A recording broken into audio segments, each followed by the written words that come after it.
a new discovery which has not yet been published. It relates directly to the black communities across America. After here, I'm going to Bimini, as she said. I'm also going to be speaking at the Ouachita Conference again in Louisiana about this. But before I tell you about that, people will say, well, big deal, so what? Why is history important at all? History is extremely important. Imagine if I could take from each one of you as an individual everything you knew about life up to last week and just erase it. Where would you be? You'd be lost. You'd be incompetent. You wouldn't know how to plan for the future. And you do the same thing with a people. If you erase their history or you don't tell enough about their past, they also become incompetent and they can't fulfill the future. And that's why a lot of people in the black community have felt, well, how come all of the dreams of the civil rights movement aren't yet fulfilled? And one reason is because this history is still suppressed.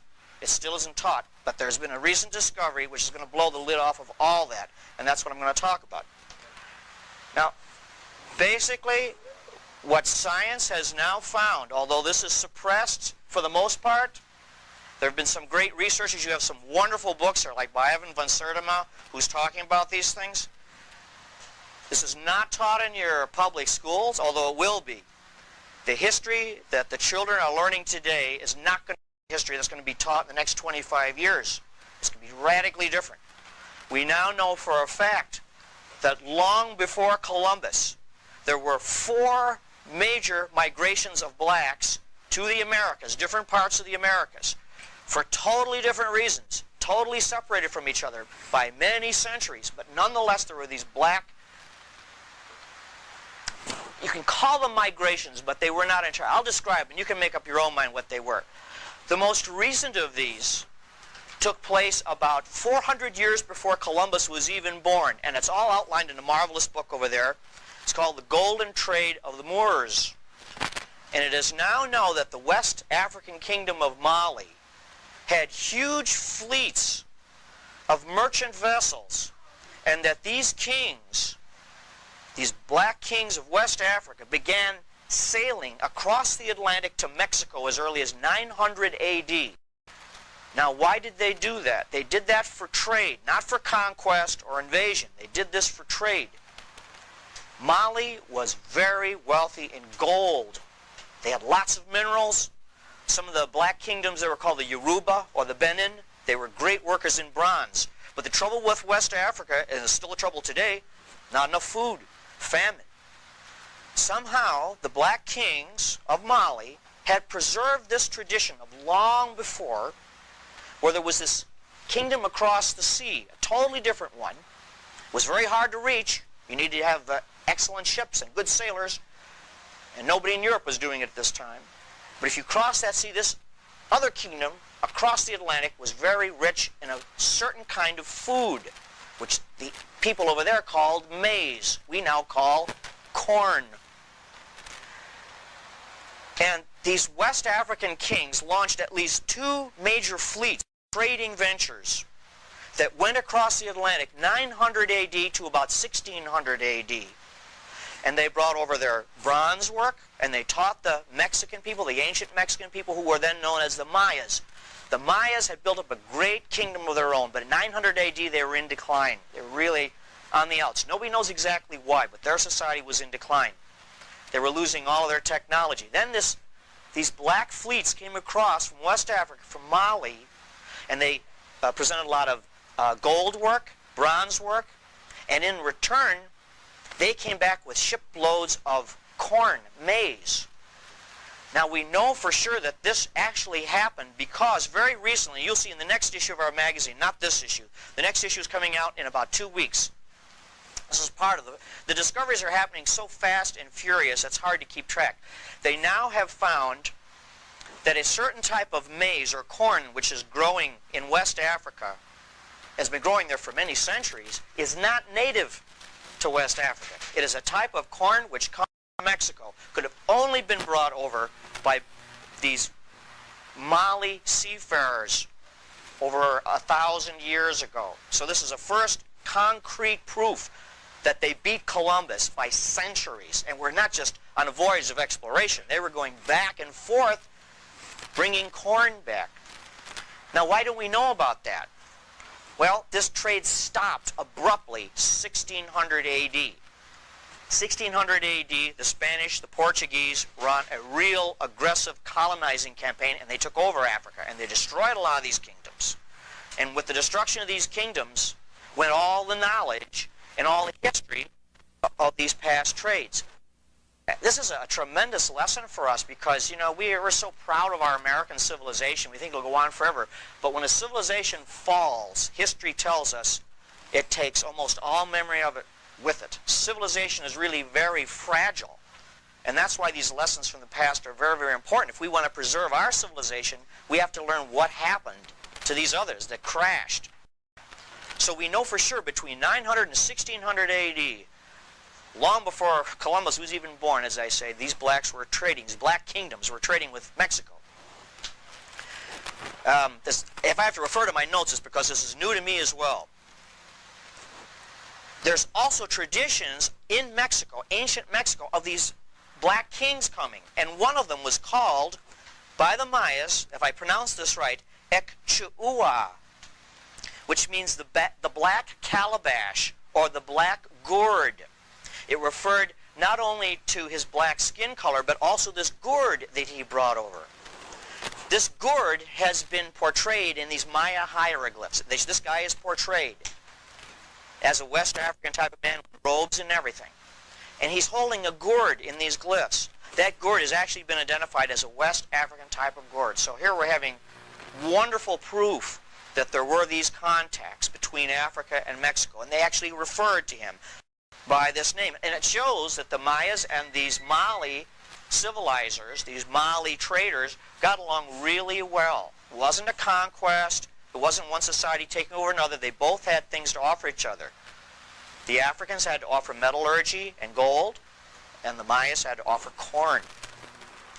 So there's a wonderful example of, for ourselves too, two totally radically different cultures, separated by a vast ocean, tremendous cultural and racial differences, and yet they still cooperated and got along real well. So it can happen.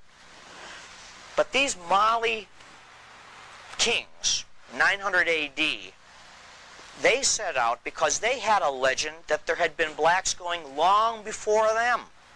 It was only a legend. It was only a myth. And it was on that myth that they chanced and they went across the sea and it worked out for them. But that myth traced all the way back to an even earlier black contact between Africa and America. And I'm talking about now not Mexico, but what we call now the United States. And this relates to this new fabulous discovery that is coming out. About 200 years before Christ, up until right at about the time of Christ, in other words, about 2,000 years ago, there now appears that there were wealthy West African and North African blacks who left Africa on a pilgrimage and came, if you can believe this or not, but there's solid proof for it now, to southern Illinois. Now I'll explain how that happened. In 1982, our time, there was a guy who was going along southern Illinois. He was a cave hunter. And he was, I don't know if you're familiar with southern Illinois at all, on the Ohio River. It's just honeycombed with caves, thousands of caves. They have not all been explored by any means.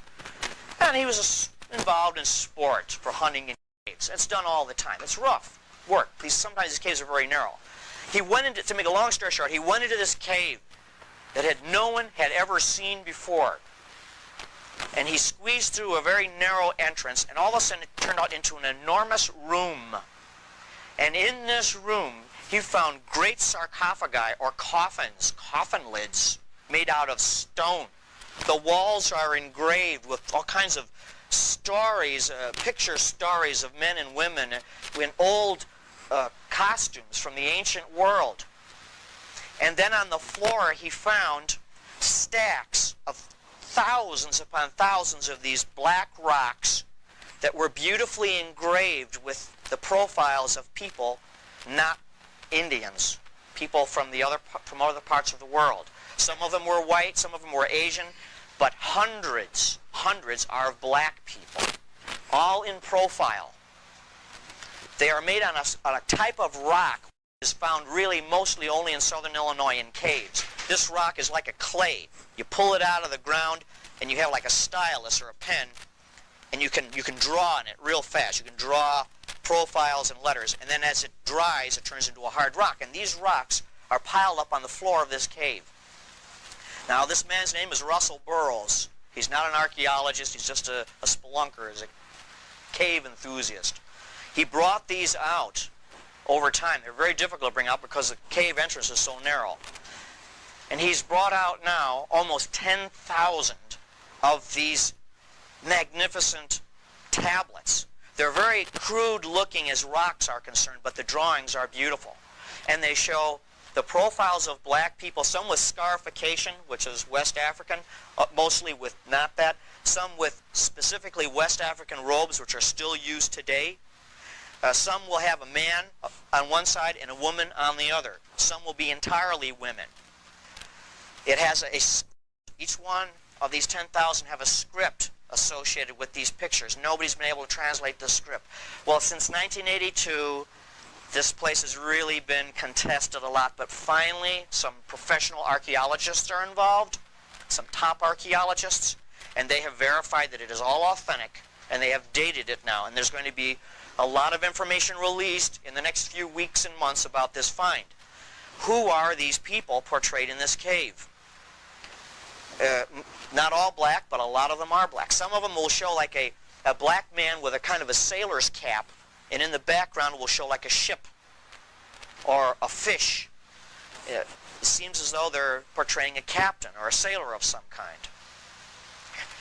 It's now understood, it's very involved, complex. You'll see the whole story in our magazine in the next few issues. It appears as though around the time of Christ, just before the coming of Christ, in Rome, there were a great many mystery cults. And these mystery cults, they were called mystery because they were secret, not because it was a mystery.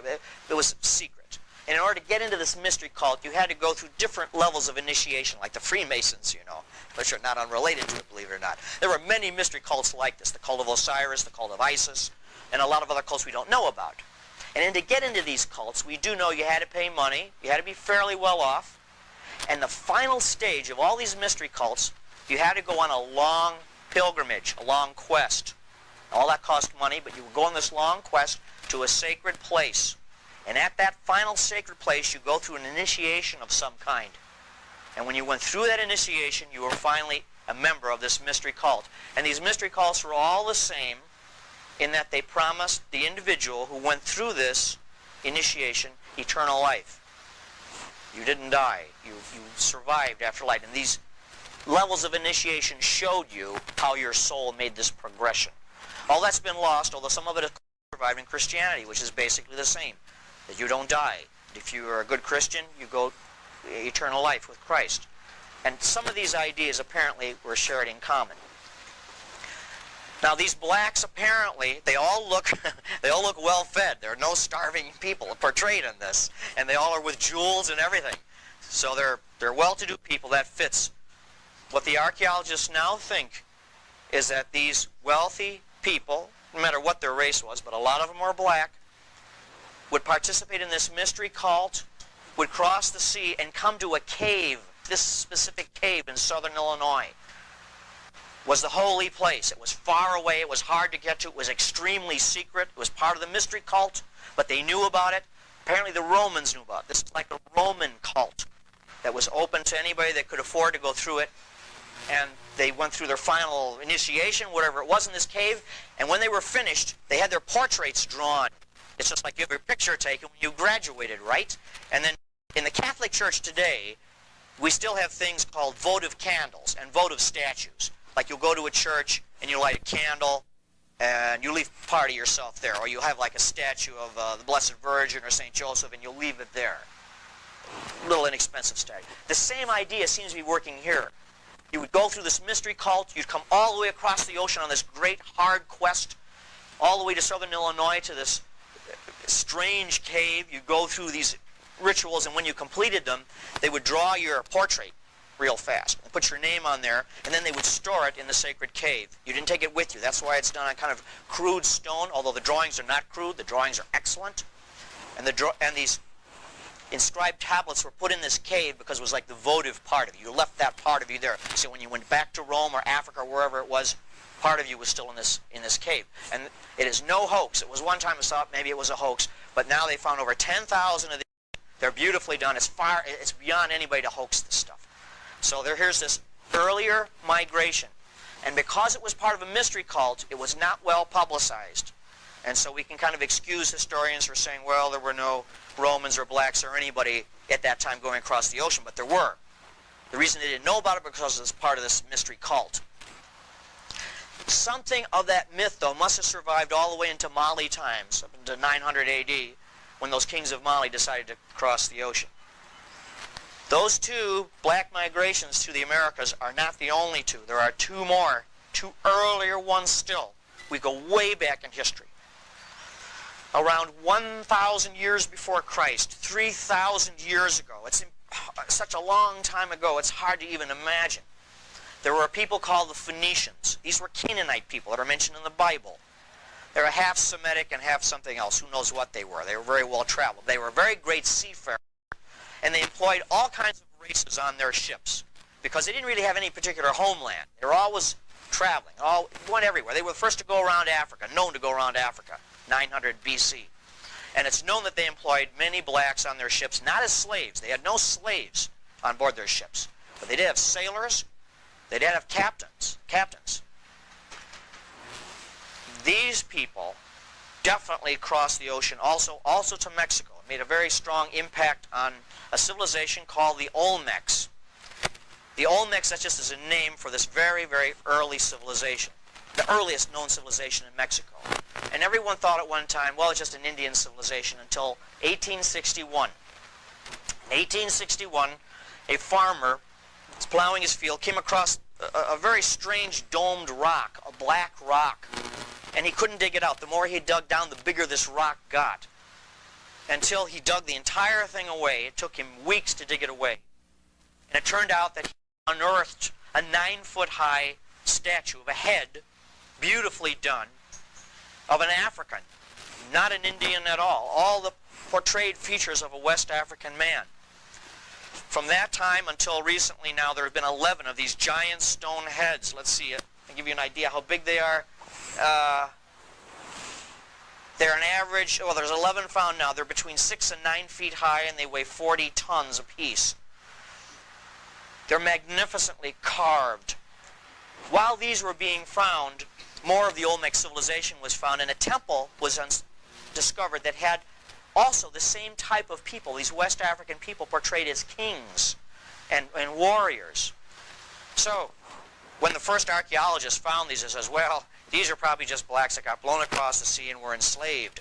But you don't make huge heads portrayed with crowns of your slaves. You know, these were obviously regents, powerful people. How did they get there that long ago? Because those heads are dated to about 3,000 years ago. So far as is known, there was no black civilization then. That came later. It appears that these were sailors and captains working with the Phoenicians. Maybe they jumped ships, maybe they got shipwrecked, but somehow they got along fine with this Olmec community, so much so that they rose to become the leaders of that society. One of the other new things that have been found is that the heads, the black heads of these great Olmec kings, wear a strange kind of headgear. It comes down halfway by the ears and circles the entire crown of the head. There's nothing like that anyplace else until they found, starting to find now, these old leather crowns that were studded with gold and brass that were used by the early kings of Mali. So only 2 places in the world do you see the same strange type of crown, amongst the Olmecs in Mexico and West Africa. So here again there's this parallel. Now, even older than this, I mean, they talk about, you know, our ancestors coming over on the Mayflower. This beats them by thousands of years. There has been another stupendous discovery. I mean, they're coming so thick and fast, probably because our technology is expanding, as you know. And as our technology expands, we're able to find out more faster.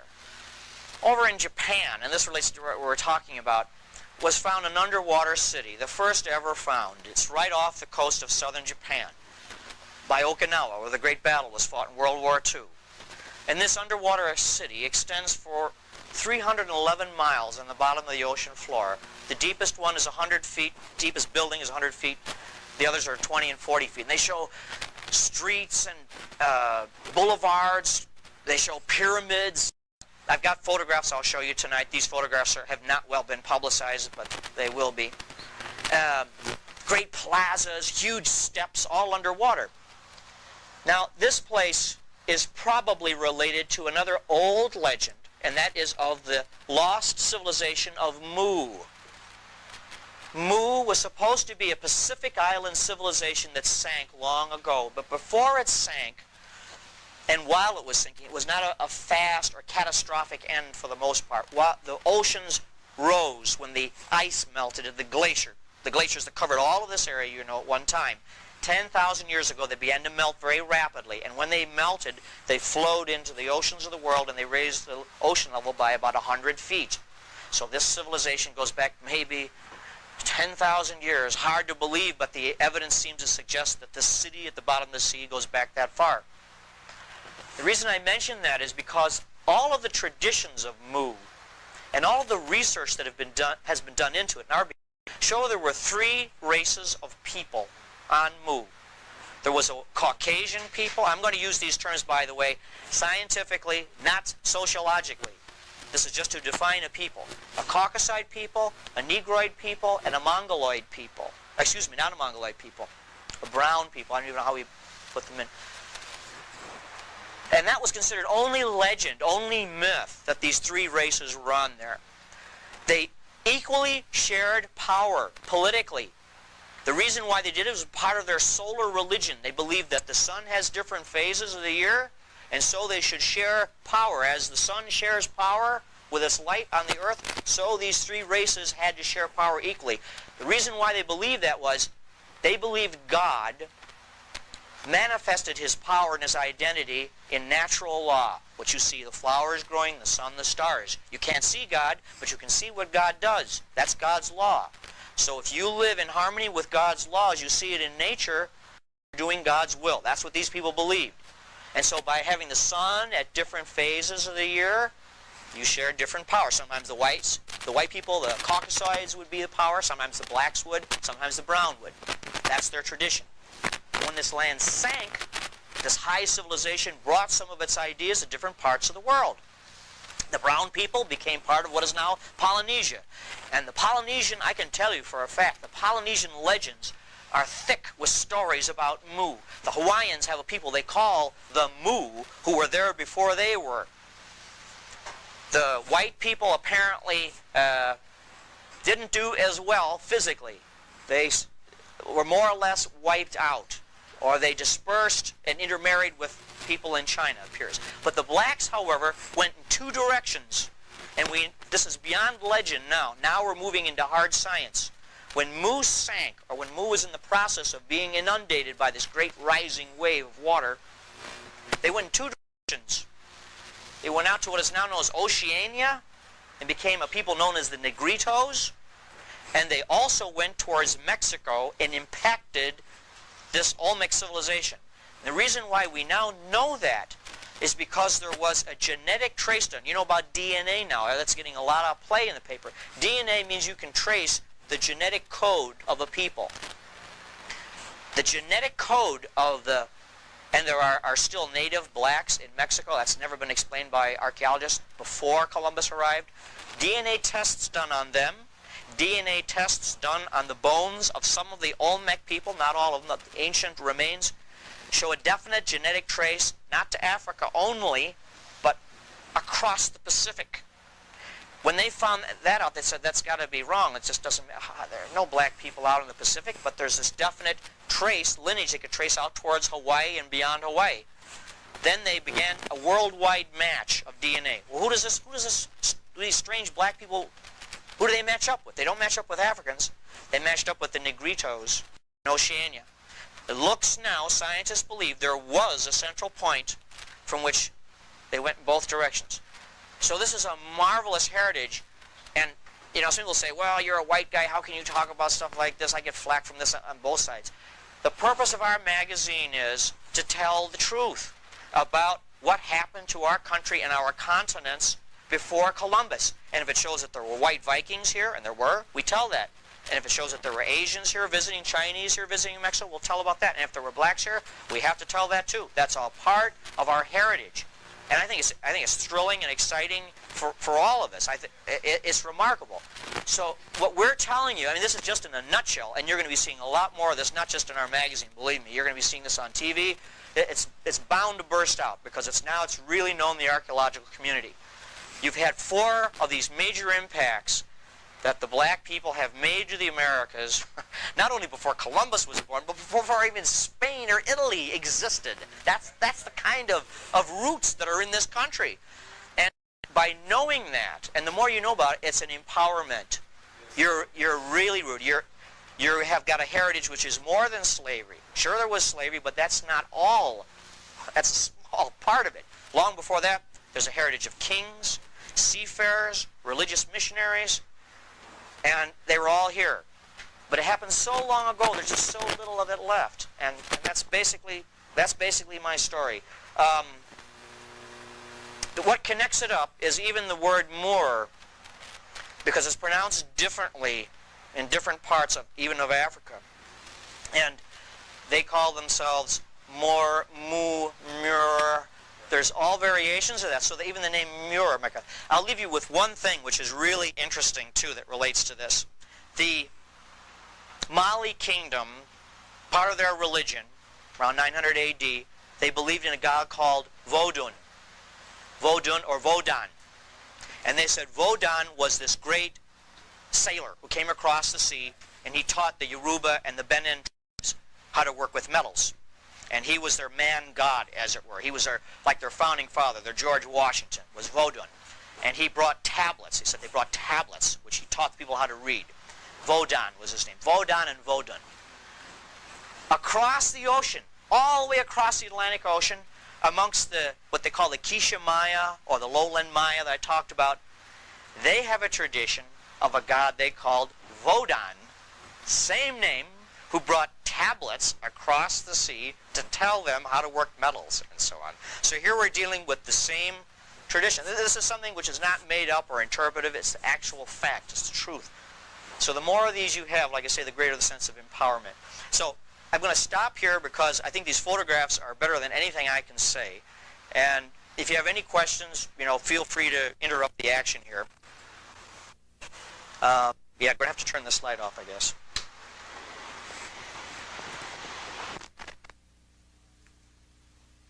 Now,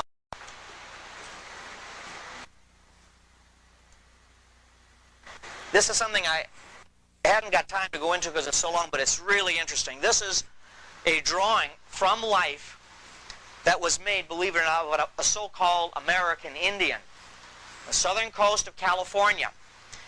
He was a member of the Chumash, no longer exist. When the Spaniards met up with these people, they said, these are civilized Indians. They got along extremely well with them. The reason why they got wiped out, though, was because they had no immunity to the diseases that the Spaniards brought over. And so they were all wiped out. This is the last of them, about the mid of the early 19th century. They were a black people who built fantastic boats. They were like Viking boats, believe it or not. They were lab-straked, over one plank over the other, so they were very resilient in the water. They had a tradition that they did not originate in America. They came from this great island out across the Pacific, and they lived in a number of islands off of California. One of them was Santa Barbara. You've heard that, Santa Barbara. And they called Santa Barbara Limu. That was their name for it. So this man, probably the last of the Chumash, one of the last of the Chumash, represents one of these people from Mu, the very early times. These are representations from Ivan Van Sertima's book. You've got one of them here. It's excellent. These are one of the Olmec heads. This is one of the figurines that are found throughout Mexico. What's interesting is that these people are never portrayed as servile or slavish. They're always portrayed as prosperous, as bringing things, bringing metals. Oh, I forgot to mention, too, a grave was found in the Virgin Islands of a skeleton that was dated back to about, not too long ago, to maybe about 1200 AD. But still, centuries before Columbus came here, definitely had a black skull, negroid skull, and he was buried with an iron tool. Well, according to what we've been told, the people in Virgin Islands had no iron, but the Mali were great iron workers. This is another one of the numerous figurines that were found in a burial urn with gold and so forth. So it's obviously done out of respect. This is from a place called La Venta, Mexico. It's dated to about 200 AD. This is a beautiful obsidian ware. It was dark, you could see. This is a beautiful black obsidian, which apparently shows a boy bearing, this is not in a servile position, by the way. This is a religious position. This represents the heavens. He's holding up to heaven. There's a Mixtec inscription up here, meaning that this is the sky. So he's not being oppressed or anything. It might look that way, but it isn't. He's holding up the sky. This is dated, well, they haven't got a good date on it because you cannot date obsidian. But they did find some material around it, which may or may relate to its date. This goes back to early Maya time. Extreme northern reaches of the Maya civilization. This represents a person of great influence. This is found on the west coast of Mexico. The name escapes me now. The west coast of Mexico. I'm sorry, I forgot the site. He's sitting down. He's squatting down. This is the emblem of kingship. He's bearded. The Mayas did not grow facial hair at all. This is another one. This is a terracotta head from about 2,000 years ago. This is from the Atlantic coast. This is around La Venta also. This is one of the great Olmec heads. And when the archaeologists first saw these, they said, well, they're just typically Indians, you know. And but then they always neglect to say, well, how come the artists who made these always made them out of black basalt? You know, if they're Indians, why are they choosing that to work in? And this is part of this helmet, this marvelous helmet, which nobody could understand. There's no other parallel for this helmet found anywhere in the world except West Africa. Plus you have the, and then they said, well, they flattened the features so when they carved them, they could move them around without breaking them. And then it was found that they were carved right where they always were. They were never moved. The artists, to give you an idea how these things, how marvelous they are, they weigh over 11 tons apiece, and they were carried 200 miles. This is before the age of machinery, folks. You know, it's all handmade. Whoever got this, they were carried from the Tlaxcala Mountains, which are 200 miles away, 11 tons. They were set up, and then they were carved. So the archaeologists were proved wrong again. Some have suggested the reason why there's just heads is because, well, there's two theories on that, although one of these theories is getting outdated now. One, that these were sacrificed victims. There was a game that the Aztecs called, was Tlachtli. And in this game, you had to keep this ball in the air all the time. It's a big rubber ball, and the ball represented the sun. And it was played by two different teams. And the team that won, the captain of the team, he had his head cut off. Now, the reason why he did have his head cut off was because he was greatly honored that way in this great victory of getting the ball through the hoop. By having him killed at that moment of victory, it was believed his soul would go straight to heaven. So some people believe that this is a representation of one of those team leaders. It may or may not be, but that doesn't explain the helmet. So they probably are representations more of kings than of sports figures. This is a fanciful representation, but not that fanciful, of what Mu may have looked like from all of the descriptions. It was a very mountainous place. It was very large. More information has come out. There's been a marvelous discovery underwater of something called the Philippine Plate. And it's about the size of Texas. It's under the Pacific. and it was dry land, they figure, about 12,000 years ago, and is slowly sinking even deeper today in the Central Pacific. It was a mountainous land. Their architecture appears to have been very squarish. This is similar to the Olmec heads. The heads may have been placed up high, not just sitting on the ground. May have been placed on things, these gigantic, colossal representations of human head. They were great seafarers. These are navigable rivers, but they also had a lot of great canals. So this is possibly what this land of Mu looked like. This would be the origin of human civilization. If that's proved, if Mu was the place where civilization began, well then, you know, the contribution of blacks not only to America but to the world is profound, because this is where it all started. Now this is an artist's conception, but now we have some real photographs, or we shall. I guess I should just run through them very fast. The story is that Mu was prosperous, but of course it was on an area known as the Ring of Fire, and that's in the Pacific. The whole Pacific is surrounded by severe volcanic activity. And one day this activity was stimulated horribly when you have this tremendous onrush of water into the Pacific from the glaciers that are melting, and that started a lot of seismic activity. A lot of volcanism took place on the island of Mu, which was a giant island. And here be a representation of their civilization. They did have turrets, by the way. That appears to be a representation of some of their artwork.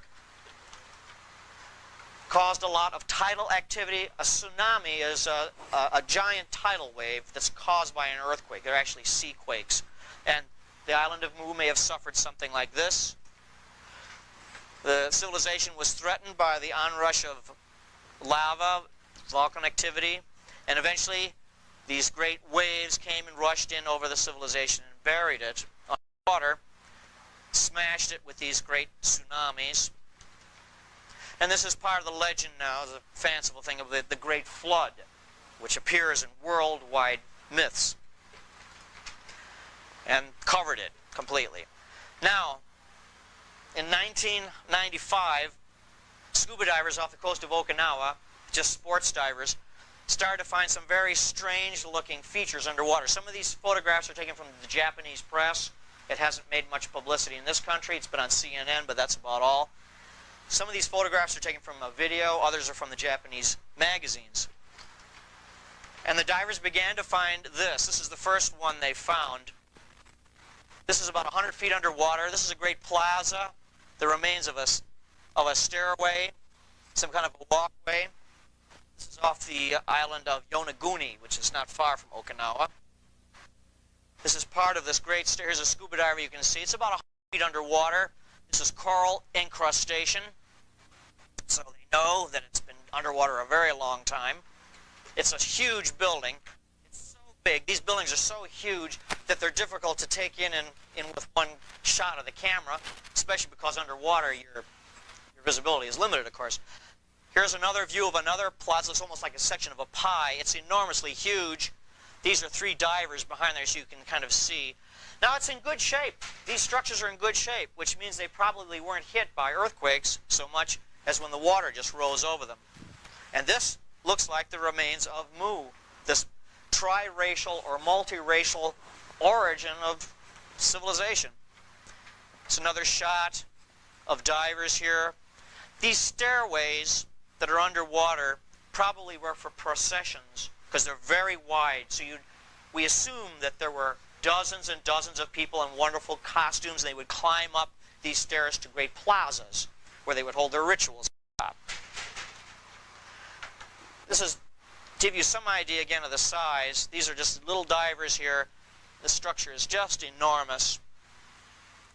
And the people that built this were the people of Mu. And this tradition survives over the course of many centuries.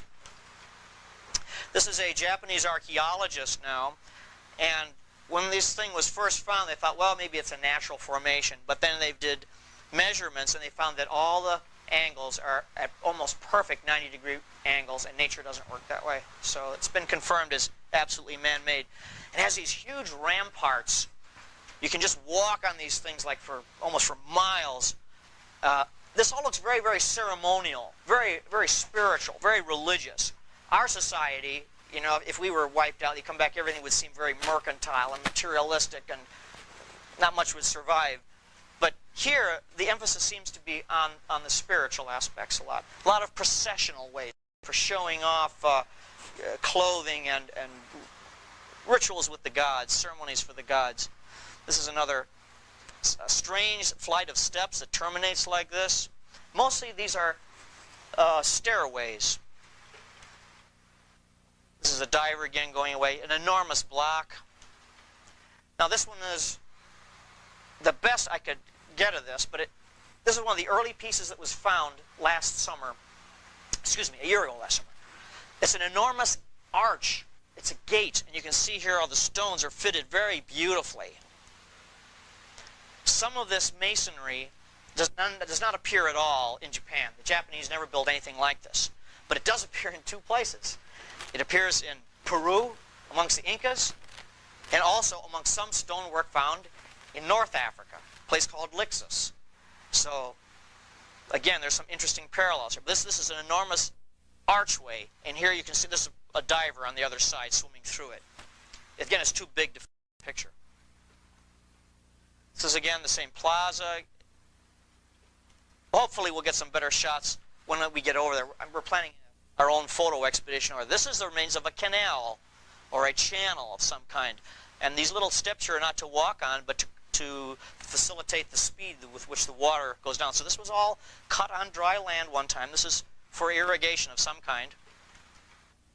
Again, these enormous blocks. Here's the diver here again for size. This is almost like an enormous throne here with an armrest.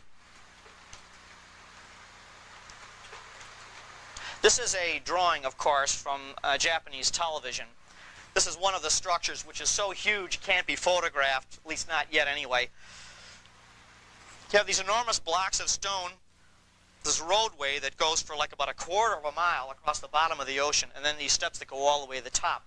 We presume that when this was dry land, before the water went over the top, there were gods, idols, a temple, something like that. And again, this is dated to about 10,000 years ago. This is another...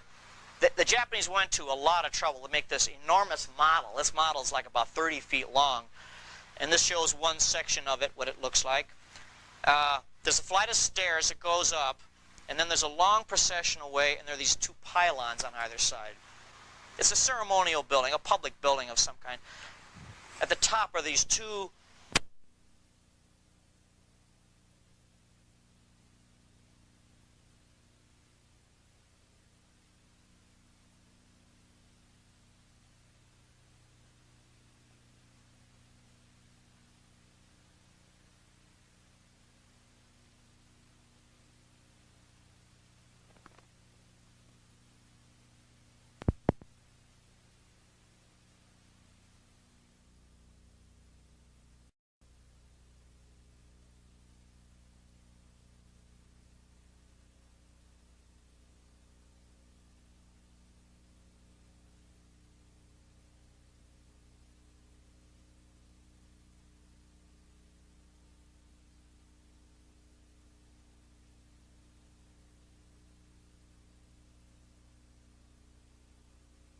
It appears that it has been seen.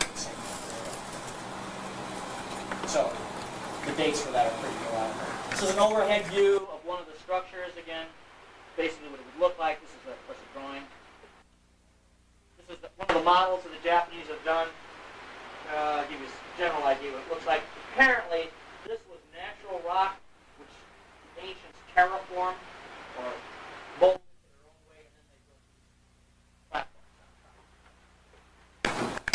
This is just a model of a boat, again, for size. And that's all. I just wanted to be able to share that with you. If you have any questions on this, I'd be more than happy to try to answer them. And yes, sir. Question about the gentleman holding his arms out. What was that standing up? Oh, let me just run that back then real fast for you. I think that's probably a model of a boat. Oh, that? It's in the air. Yeah, this is a model of a boat, just to give an idea for size. This is yacht's about 40 feet long in real life, and this is to show you how big the structure is overall. It appears that there were like houses or some kind of temple foundations on top. They've all been washed away, of course. They were wood, and all that remains is the stone. But who do the Japanese say these people were? the Japanese say just exactly what I told you. They believe the same thing. They have traditions of mu that go back centuries or thousands of years. But the real research on the triracial aspect of it came out about 1876 by a guy by the name of James Churchward. He was a colonel in the British Army. And he spent his whole life researching this before it was found. And he gathered up all the traditions of the time, the Japanese, the Polynesians, and so on. And the theme that came back over and over again was this triracial idea of these. And sometimes, like the Polynesians, didn't even know about whites or blacks because they were so isolated, some of them in their islands. But they said that's part of our tradition, that there was this black people who shared power with the brown people who they were descended from. So this is now being accepted by the Japanese because Churchward is like big authority on mu.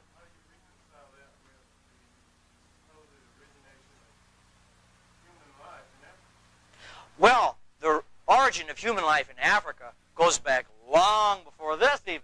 This is the origin of civilization, not of man or of life. That took a long time for human beings to rise up from their earlier beginnings to become civilized. This appears to be where man reached civilization. It took a long time. It took maybe, well, hundreds of thousands of years at least. Yes?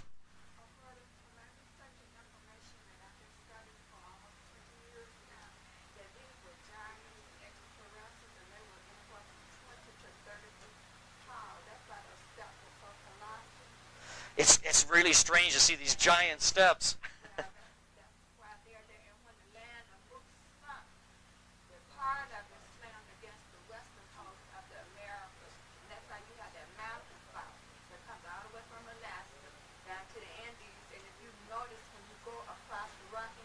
Yeah.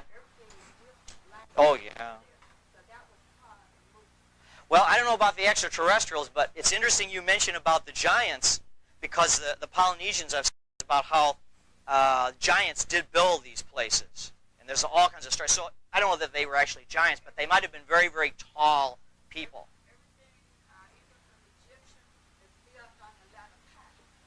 That's right. Yeah.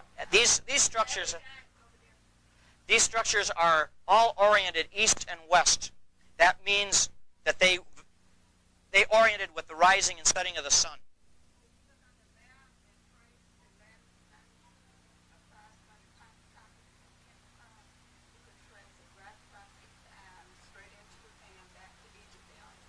Right.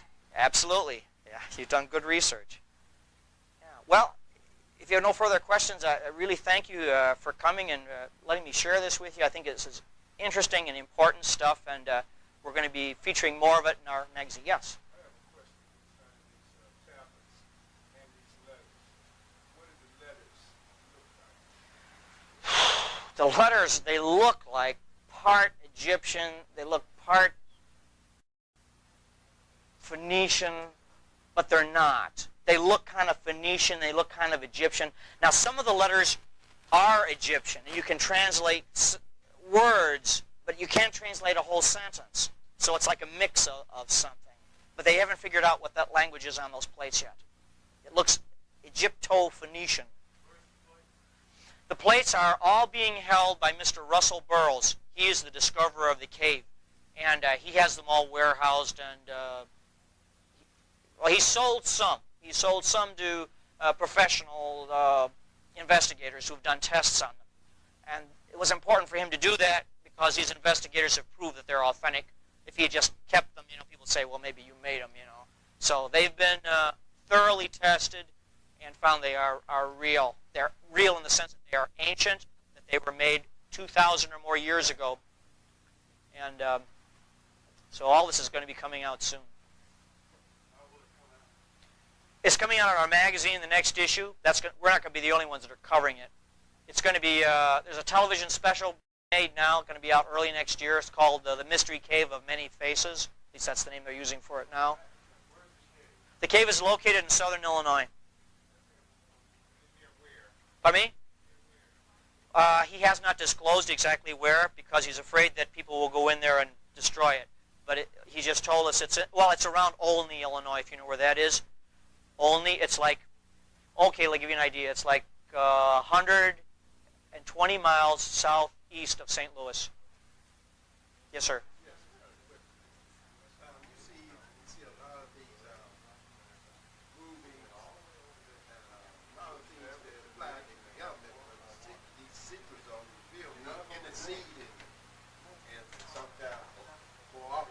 Yeah. Why is it that they haven't done this with this?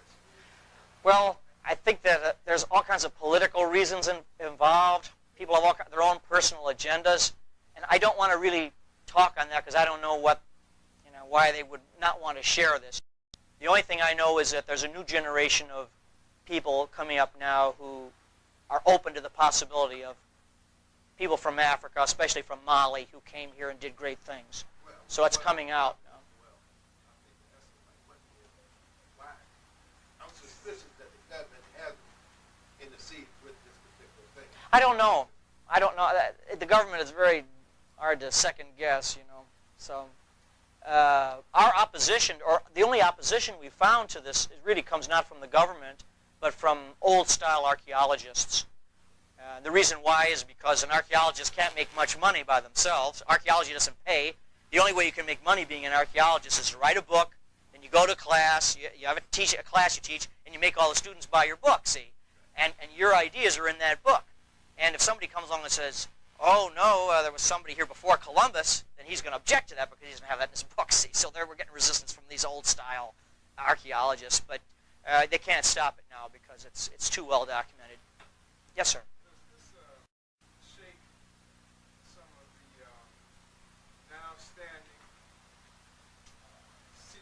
As far as what they've been teaching Yeah. memberships, it would kind of like shake their foundations to the point of what? Well, I think some of these secret societies, I mentioned like the Masons, for example, the Masons have known about some of this for a long time, but they keep it all to themselves as part of their lodges. And so now some of the stuff is going to be public knowledge, so it'll be interesting to see how they react. It wouldn't be in other words, the money that people spent would be sort of like for what? Well, I don't know. I can't That's say what that. I'm asking. Yeah, I don't think I can answer that authoritatively. I'm just a reporter. I'm not a political scientist or an archaeologist. And my job is just to get this stuff out. Well, I got to be honest about it. Okay.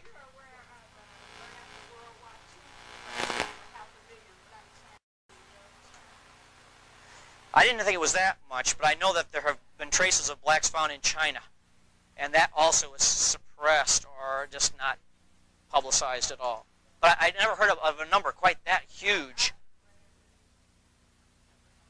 And that the Chinese knew about it like for many, many years. But that's part of the migration from Mu through the Pacific, it appears. Yes? No, not in the islands of Japan so much. But it's an interesting point that the Japanese people represent, a homogeneous race. But the people on Okinawa, they're racially different. They're racially very, very different. And they don't even speak the same language. The people on Okinawa don't even consider themselves Japanese. So it looks like there's some other influences at work there over a very long period of time. Something. Yes, ma'am. You said that Mu or whatever was the first civilization. It looks that way. This is supposed to be before the ancient Egypt? Yes. Yes. Yes. Right. See, there have been legends about this civilization before Egypt, but no proof. But now, with the DNA testing, with these structures found off of Japan, there's a lot of indication that what we're looking at is, in fact, Mu. And also, just to study the legends of the Polynesians, where they talk about it. I mean, you don't have a myth that survives for hundreds or thousands of years without having a kernel of truth behind it. And all these are just different pieces of a puzzle which are coming together. So yeah, Mu looks like the first civilization. It does. Atlantis? That's a whole other subject. I can't even begin to get into that. maybe another lecture. I'm sorry, but I'm kind of focused on this. Well, I think a valid point you bring up. We are taught in school that the earliest civilizations are Egyptian and Mesopotamian. That nobody came over to America except Columbus. I think these are all outdated ideas. We're going to find that there were many people here before Columbus, and that there were several civilizations before Egypt. That those people got their ideas from places like Mu. Maybe Mu isn't the oldest. Maybe there was some even before that. I don't know. But we do know this is before Egypt. I would not rule out Atlantis or even other places we don't even know about yet. Sir, Carter, are you familiar with metaphysics? I like metaphysics a lot. I'm interested in it, but I try to keep it separate from this. Yeah.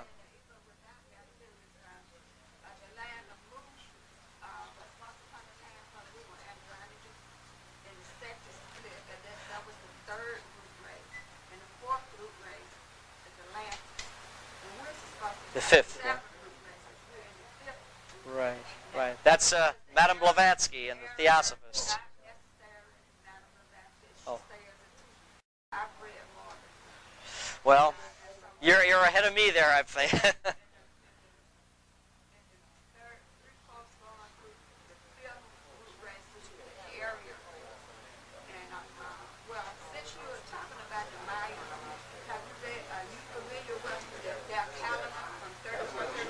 Yes, yes. Right, very interesting. That's the end of... Something big will happen then. When you showed that other clip that I asked you to show back, it seemed as though, in my eyes, play no tricks on me, that it was being held in the air by itself, that model ship that was standing. Oh, he just had a thin wire that held it up, that's all. Yeah, sure. They didn't want to show that. That's what I want to know. You sure they had the wire? Yeah, yeah, you can see it clearer on the video. I just took this off the video there. Yeah, he wasn't levitating his ship or anything. All right, yeah. So, okay. Well, any other questions? Well, again, thank you very much for allowing me to share this with you. And the Washita also is going to be carrying some of this in their newspaper. So. Right. Right, that's when it first came out. And now all this new material, we can hardly keep up with it, so much new stuff.